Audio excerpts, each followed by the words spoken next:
to the Chinese president is that North Korea is no longer an asset. North Korea is a liability. North Korea is a liability to everybody, and it's a threat not just to the United States, not just to South Korea, not just to Japan, not just to Russia, but it's actually a threat to China as well. And at this point, we have to wait and see. You know, it's like your kids in the back of the car when you're on a long trip saying, when are we going to get there? Well, in this case, I think we should give the Chinese president some opportunities and some time, as well as pursuing the economic and diplomatic pressures that we have and our allies have that we can bring to bear on North Korea. All right. I've got a limited time. I'm going to remind you of your old job as a Fox News contributor and ask you to give me specific answers here. During the campaign, Mr. Trump talked a lot about getting along or trying to get along with Vladimir Putin and cracking down on China. But this week he seemed to flip 180 degrees on both. Here are a couple of clips. Right now, we're not getting along with Russia at all. We may be at an all-time low in terms of relationship with Russia. I have really gotten to like and respect, as you know, President Xi. He's a terrific person. Spent a lot of time together in Florida, and he's a very special man. Again, I need a quick answer. Is that good for the president to shift so dramatically and so quickly on both China and Russia? Well, first of all, President Trump has now spent a lot of time with President Xi. He's gotten to know him. He's gotten to understand what his priorities are. He shared what our priorities are. He's not yet met with Vladimir Putin. And, you know, the president has said, Secretary Tillerson has said that our relationship with Russia really depends on Russia. We would like to have a good relationship with Russia, but Russia's been doing some things of late, whether it's in Syria, whether it's with American democracy, that we take very seriously. So the ball is in their court. We love a great relationship with them, but it's up to them to take those first steps and to stop taking the steps that could potentially adversely affect us. This week, the U.S. dropped the largest non-nuclear bomb in our arsenal, the largest it's ever used in combat, on a cave complex in Afghanistan, killing dozens of ISIS fighters. Here was President Trump's explanation. What I do is I authorize my military. We have the greatest military in the world, and they've done a job as usual. So we have given them total authorization, and that's what they're doing. And frankly, that's why they've been so successful lately. But, KT, while that apparently was a success, there have been some tragic mistakes recently. Just this week, 18 Syrian allies who are rebels who are allies of us were killed in a friendly fire incident by U.S. forces. And the question some people are asking is the White House exercising enough oversight?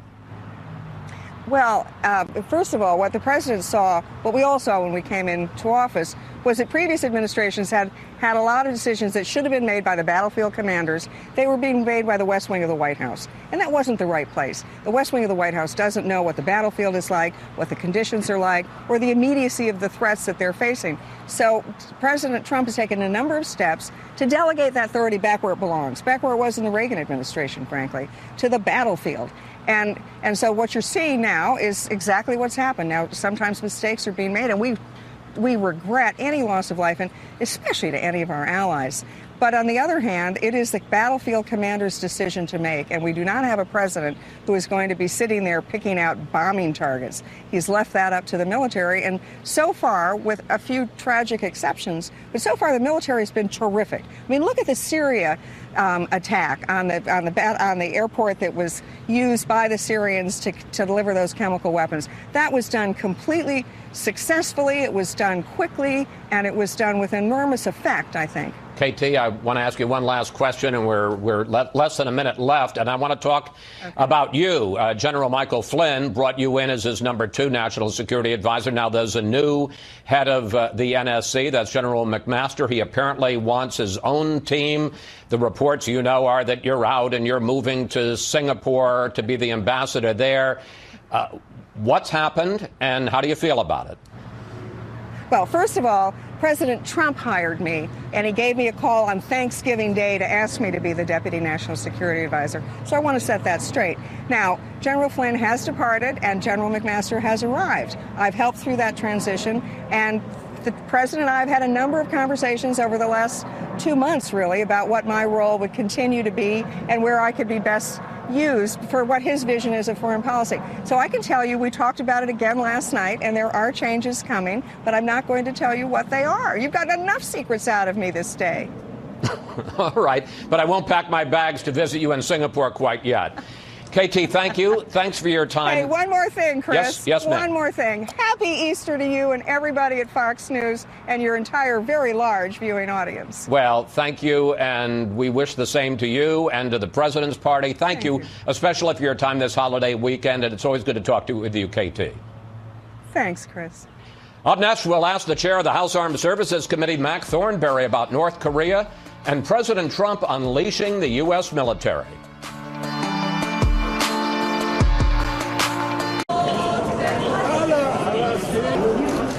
A look outside the Beltway at Jerusalem as Christians mark Holy Week in the Old City. The Trump administration's launch of 2 military strikes in less than 2 weeks is a sharp contrast to Barack Obama, who employed a more cautious approach to the use of force and promised to end America's wars. Joining me now here in Washington, the chair of the House Armed Services Committee, Congressman Mac Thornberry. Mr. Chairman, welcome to Fox News Sunday. Thanks for having me. What do you make of the events in North Korea this week? First of all, that display, that impressive display of weapons, some of which we hadn't seen before, and then the launch, yes, failed, but still the launch of a ballistic missile despite President Trump's warnings. Well, I think the message was, we are strong and we can hurt you. That's what the message from North Korea. From North Korea, that's what they're trying to send, especially to us, but also Japan, South Korea, and maybe they're trying to send a message to China as well that North Korea, are not as dependent on China as some of us think. I think we are in a different place with North Korea. For years, the father and the grandfather would talk tough, maybe launch a missile, but then negotiate for some increased aid of some sort.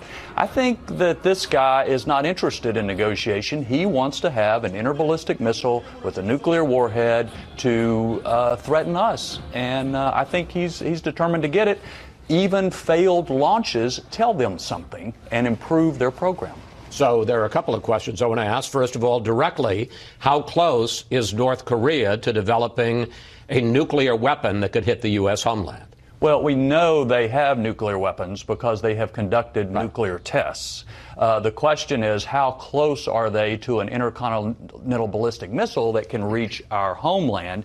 And the short answer is, we don't know. There are various estimates among the intelligence community on how long it would take. But again, I have no doubt that they are driving toward that, and every test, failure or success, helps them.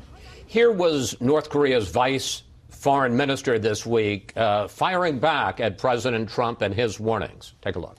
We are taking into account the most aggressive and dangerous option that the U.S. might come up with, and we have also got our options. Our countermeasures ready in our hands, which means we'll go to war if they choose. You talked about Kim Jong-un, the new young leader, although he's been there 5 years, of North Korea, and that he's determined to get a nuclear weapon and to become a nuclear power. Do you think that he is so unstable, as some suggest, that he might be willing to go to war with the U.S. to achieve that? I don't think he is suicidal, but he is certainly erratic. And so the most important thing we can do is increase our military presence, especially our missile defense in that area, because we cannot rely on his good judgment to prevent a war. We have to have the military capability there to deny him that ability. I want to talk about President Trump's posture on this, because I have to say that there was a growing sense of tension. If they don't solve the problem, China, we will. And sending the carrier strike force, as we say, Kim ignored all of that, had this big military parade, had a launch. Yes, it failed, but he still had the launch. And from KT McFarland today, what you got was more of a sense this is a process. It's going to take a while. Let's wait and see with China. Does the U.S. have a clear strategy? And frankly, what are our options? What can we actually do? Yeah. Well, I think when it comes to North Korea, we need to make sure we're tight with our allies, and that's the reason it's very good Vice President Pence is there. We need to keep the pressure on China to rein North Korea in, and their announcements about restricting coal shipments, for example, is a big step forward. That's the biggest export North Korea has, is coal to China. But the third and the most important thing is increase our military presence in the region and our military capability overall. Remember, China does not want to have the new carrier battle group in their backyard. They are not excited about the missile defense deployments in Japan and Korea.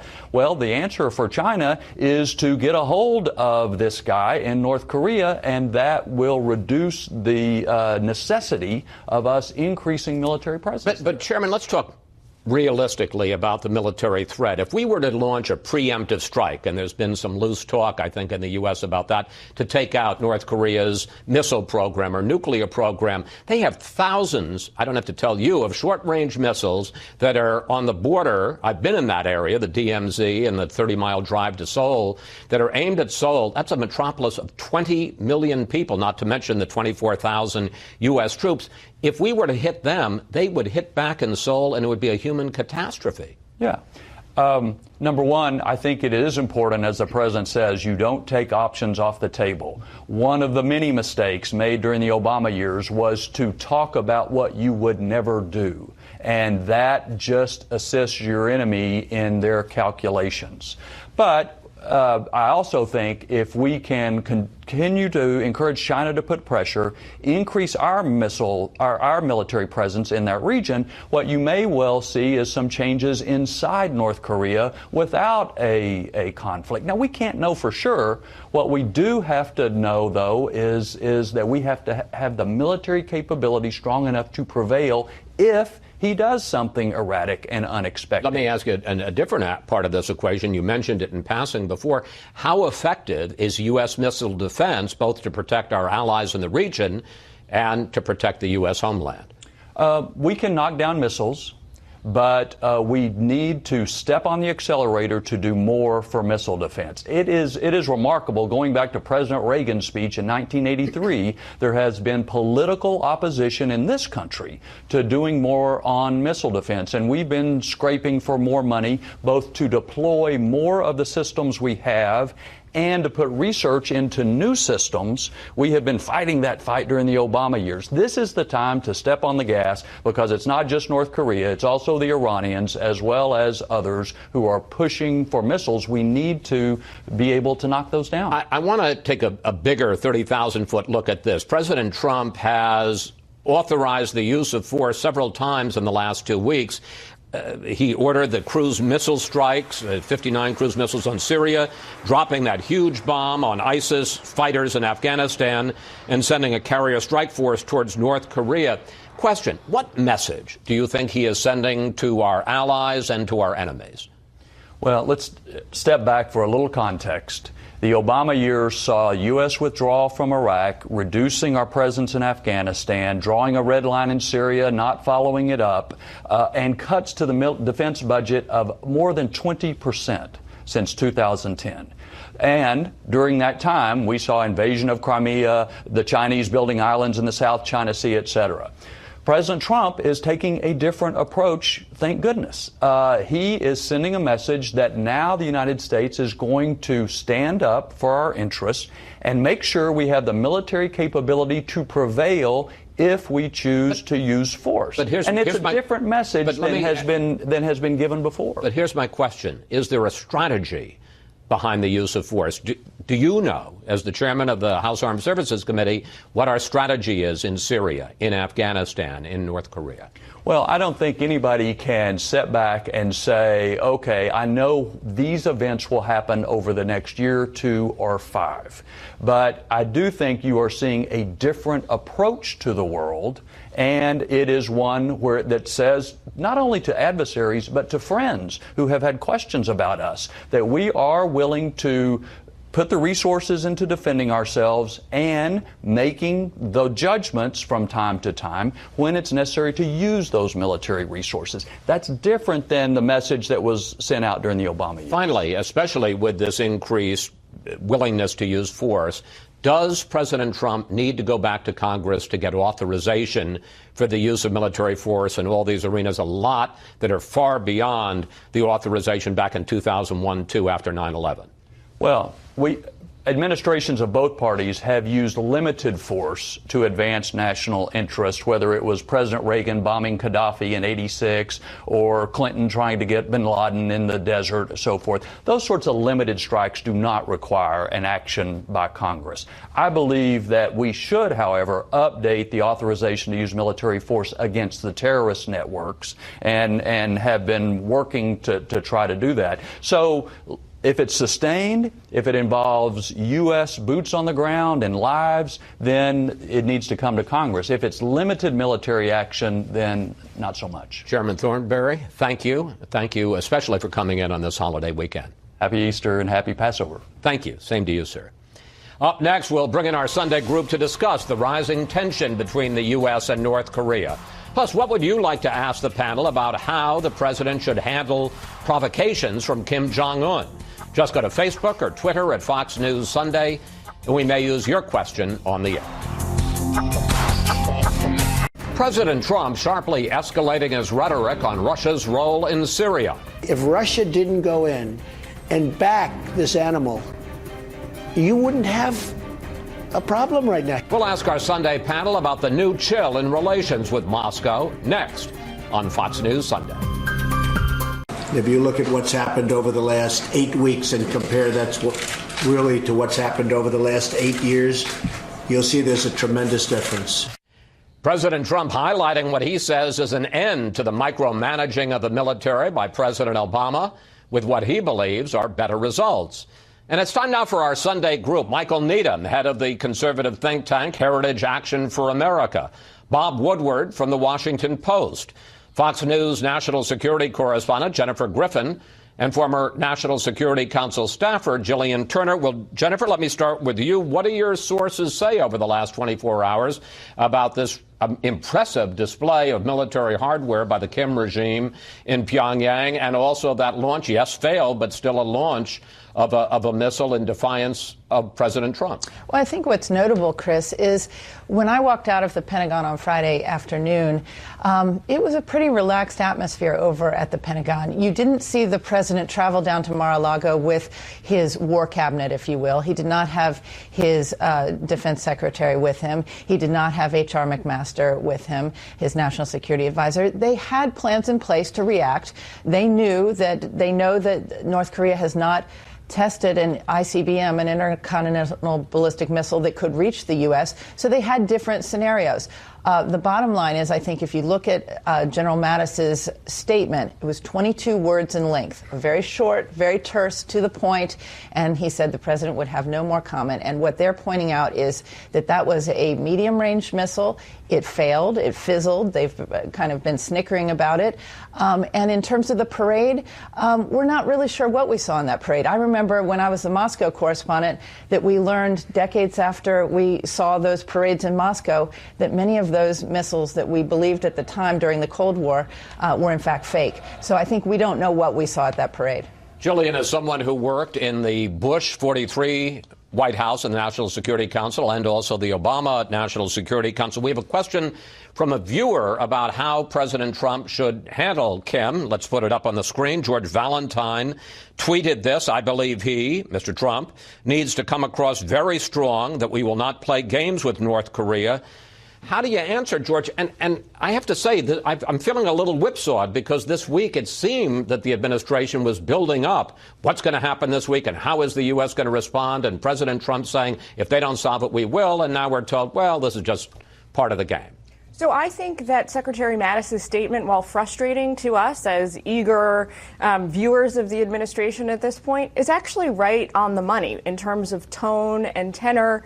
The bigger context here, despite the fact that the tension with North Korea has kind of reached this rhetorical and optics apex over the weekend, is that this sort of covert I hesitate to call it a covert war, but sort of a covert war between the United States and North Korea has been simmering for the past 3 years. We maybe only heard snippets of it during the second term of President Obama because he didn't want it to be a centerpiece of his foreign policy, but it's been there all along. And I think that I can't speak for the Trump administration, obviously, but I imagine that they're trying to, while not normalize this type of behavior from the North Koreans, make people understand that every time they test a missile now, it doesn't pose a sort of existential crisis for the United States. And that's the kind of steadying hand we've been hoping to see from the president all along. So I think that we should actually welcome it.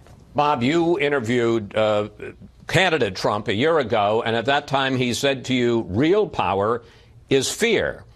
Do you think that unleashing the military the way he has in the last couple of weeks and making a point of saying we're not micromanaging the Pentagon the way Obama did, and I will say top Pentagon officials I talked to complained about that micromanaging by the Obama team. Do you think that sends the right message to both our allies and our enemies? It's a very different message, and as you may recall, President Obama, his first inaugural, he said American strength comes from our humility and restraint. You're smiling because that's not the way the world is, and it's also not the watchword of this administration. It is not, and I think Trump means that when he did a year ago say that real power is fear. In North Korea, the reality is none of the options are very good. President Trump talks repeatedly. He wants to win. He likes to win. The military likes to win. The military options in North Korea, as you suggested, you have some sort of preemptive strike engagement. Seoul, Korea gets devastated. There is no win. And so what you need to do is be tough, try to deter, and see if you can work something out. But we get into a military engagement in North Korea, and that's going to be hell. There was a striking flip on Russia this week. In addition, there's a lot of stuff going on every week in this administration. After talking for months about getting along or trying to get along with the Putin regime and the Kremlin, a dramatic change in tone from the president this week, and Russian Foreign Minister Sergei Lavrov fired back. Here that is. Putin is backing a person that's truly an evil person. And I think it's very bad for Russia. I think it's very bad for mankind. This fixation on trying to oust this or that dictator, an authoritarian or totalitarian leader, is well known to us, and we know how it ends. Michael, what do you make of this dramatic shift this week away from Putin and towards Chinese President Xi? I thought the most interesting contrast was between Russian Foreign Minister Sergei Lavrov and actually Rex Tillerson, who was over in Russia. He was cool, he was calm, he was firm. And I think the Trump administration is developing a very clear-eyed view of what the Russians are. They're a strategic adversary of the United States. Vladimir Putin is a former KGB thug who's trying to relive those glory days.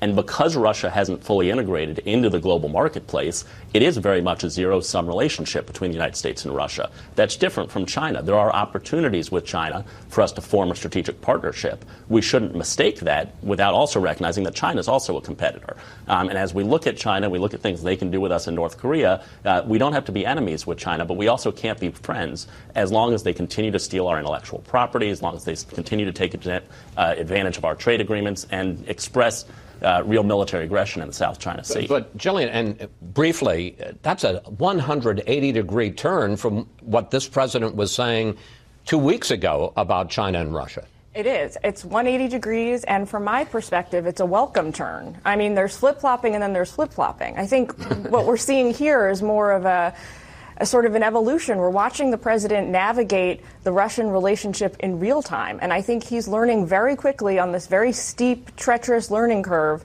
that dealing with Vladimir Putin as a potential sort of businessman is very different than dealing with him as a foreign head of state. And that's what we're seeing. All right, panel, we have to take a break here. When we come back, the Game of Thrones inside the West Wing continues, and thousands of people march across the country demanding to see President Trump's tax returns. President promised to drain the swamp, but aren't the six of you part of what's been called the Wall Street-Washington revolving door? Look, Chris, I came to Washington to make America great again and help the president with his vision and his mission, and that's what I'm doing. White House Chief Economic Advisor Gary Cohn, one of the leaders of the establishment wing that is said to be winning the battle inside the White House for President Trump's ear. And we're back now with the panel. Well, let's look at President Trump's policy changes, at least some of them, just this week. After promising to label China a currency manipulator, he now says they're not. NATO, which was obsolete, no longer is, and the president also changed his mind on whether to close the Export-Import Bank. Michael, is the president breaking faith with his populist base? Well, I don't know. I don't think that was a particularly persuasive list of changes that show that he's flipping. I mean, I think even this morning he tweeted out that on the currency manipulation, that's part of the ongoing negotiation over the North Korea thing. The only one there that really concerns me is the Export-Import Bank. When you kind of look at Washington, D.C. and the swamp, the Export-Import Bank is one of the ugliest alligators in that swamp. If you don't believe that, you should go visit its downtown gold headquarters. The Export-Import... But I mean, speaking more broadly, when you see the ascendancy, apparently, of Jared Kushner and Gary Cohn and some of the other Wall Streeters, New Yorkers, Democrats, establishment as they're called, does that concern you? No, it really doesn't, because I don't know, I'm not on the inside, who really is up, who's really down, or what any of these people actually believe. I have no doubt that Donald Trump is the person who's making the calls on this. And as a conservative, I'm looking at Judge Gorsuch, Justice Gorsuch now on the Supreme Court. I'm looking at a White House that really has been the more responsible and conservative part of the negotiating side of the health care debate. They played a very productive role. And so other than, a couple of these Export-Import Bank type things, I think conservatives have a lot of reasons to be optimistic. The leader of the populist charge, the drain the swamp charge, of course, is Chief Strategist Steve Bannon. And here he was a couple of months ago when he was riding high. The third, broadly, line of work is what is deconstruction of the administrative state. That's all going to be deconstructed, and I think that that's why this regulatory thing is so important. Now, Bob, if you believe the reports of papers like your Washington Post, he's down, conceivably out. What's going on? You can believe that. I mean, that's true. But there is ascendancy, and then there is crashing, and you will see stories about so-and-so is winning, and then 2 weeks later they're fired. The question here is, who is Trump? And Trump is a pragmatist, just like those policy changes. We knew for a long time he was going to have a two-track strategy on Russia, reach out to Putin, but also be tough on a number of things. In terms of his staff, as best I can tell, it's a menu for him. I'll take this one, I'll take that one, and I'm not going to have dessert, I'm not going to have Bannon, I'm not going to have... And so I would not reach any sweeping conclusions. The real question is, as an executive, is this going to work for him? Because you're going to get stories like in my newspaper, which is quite well done, that there is a battle going on, and the battle and the discussion should be about the policy, not the personalities. But I don't have to tell you, personnel is policy. It is, but Trump is... Clearly, that we know from the campaign, 3 campaign managers, he's ruthless. You come and you go, and the people who are wise about him realize that they may be here now, but maybe not tomorrow. There was another change this week by this president, not a change in his policy, but from the previous presidents. He now says that this White House is no longer going to routinely release visitor logs showing who's coming to the White House, who they're meeting with, as President Obama did. And another interesting development this weekend, there were massive marches across the country, people protesting. These were called tax marches, people demanding that President Trump release his tax returns, as presidents have routinely since Jimmy Carter. And that was the subject of a tweet this morning from President Trump. Let's put it up on the screen. President apparently not liking those marches. He says, I did what was an almost impossible thing to do for a Republican, easily won the Electoral College. Now tax returns are brought up again. Jillian, this president apparently thinks transparency is overrated. Well, that's the message. I'm getting it loud and clear. But on both fronts, here with the visitor logs and with his tax returns. If I were advising him, I would say, Mr. President, bad news never gets better with age. All of this information will eventually be known. The White House visitor logs will be subject to FOIA requests in the future. We will see who came in and out of the White House, regardless of whether there were national security implications. That will be known.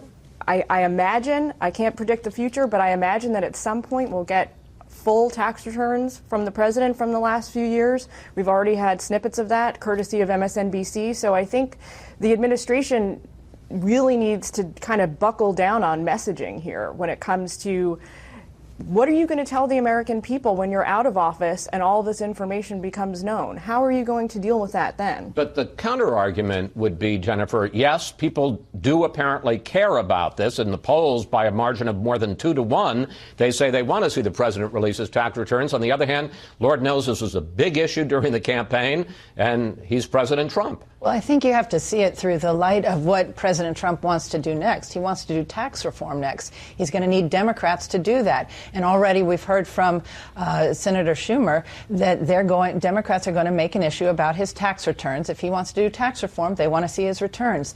I will point out that when MSNBC received his tax returns from 2005, it did show that he had paid $38 million that year in federal income taxes. That was a rate of about 25%. It was higher than what Bernie Sanders paid that year. So it's hard to understand what he is hiding and why he is not showing these tax returns. The American people, Chris, don't care, as you kind of said at the end, about his tax returns. That's why he won. And what he does is he sets up with these fights a situation where the media goes crazy over something that the American people don't care about. Michael, that wasn't the media. That was tens of thousands of your fellow Americans taking to the street. And I got to say, that was not something that the media even... It was very well organized by liberal groups, and there was money behind it. But that was democracy when the Tea Party did it. Sure. When the American people writ large look at this and they say, what's going on in North Korea, and are we going to have a lunatic with nuclear weapons who can hit us? When they look at their health care premiums, when they look at those I'm not saying it's the biggest issue in the world, but and so I think this is where the White House actually ends up making themselves look like the victim of a media that is coming after them over things that, look, I agree. If I were running the White House, I'd release the visitor logs. If you're having a untoward meeting, you're probably going to do it off-site anyway. But they create a dynamic where what the media is going crazy about is not what the American people care about. The American people care about the real policy issues. All right. We have to end it there. More to talk about. I'd love to hear what you have to say, Bob. I will. The power of no. Trump has just said no, and unless you can get somebody to give them to you, he wins. Thank you, panel. See you next Sunday. Up next, our Power Player of the Week. The People's Diva gives me a singing lesson. Are you a tenor? I don't know what I am. I used to sing in the bathroom.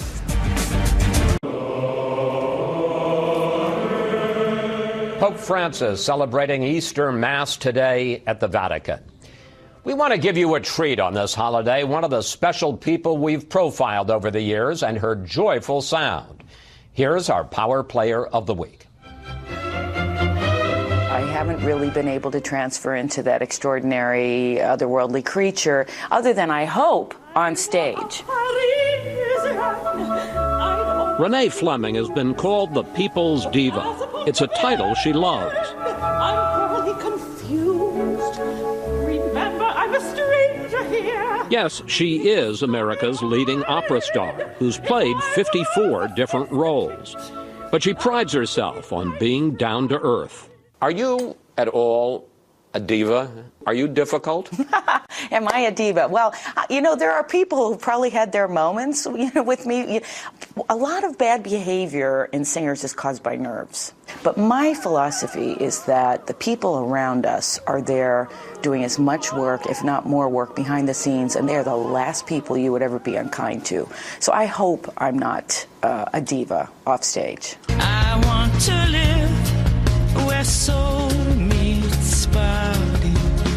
She's made a point of going beyond opera, singing rock and jazz, and in 2014 becoming the first classical artist to sing the national anthem at the Super Bowl. In those 2 minutes, which have to be perfect, or it will follow you for the rest of your career, I can't say I've had another experience quite like it, but it was thrilling. Whatever the venue, Fleming is also known as the beautiful voice.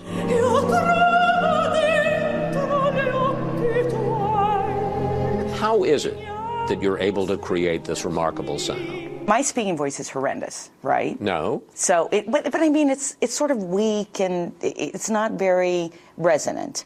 But then when I sing, ha, the sound is a totally different range, color, all of that. It's all about the breath. You take in a breath and you make a sound. So, for instance, if you say, hello, Renee, try that. Hello, Renee. So I would teach you how to enhance that, how to increase the range. Hello, Renee. Hello, Renee. Are you a tenor? I don't know what I am. I used to sing in the bathroom. Just try a siren. Ah. No, I'm not doing that. Master class aside, Fleming, who is now 58, said she'll retire from opera by next year and just do recitals. My whole career, I've played these girls sort of 18 to 23. And then so, you know, and we can suspend disbelief to a point, and then you sort of think, okay, that's enough of that. But don't worry, the people's diva will continue to share her remarkable talent. It's just something incredibly moving that a human being can make this sound. And that great music has been cultivated around it. So I feel very privileged to be doing this.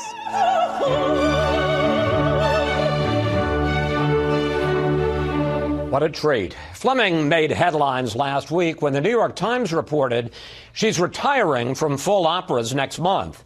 But Fleming later clarified she's not ready to leave the stage just yet. And that's it for today. Have a great Easter and a great week, and we'll see you next Fox News Sunday.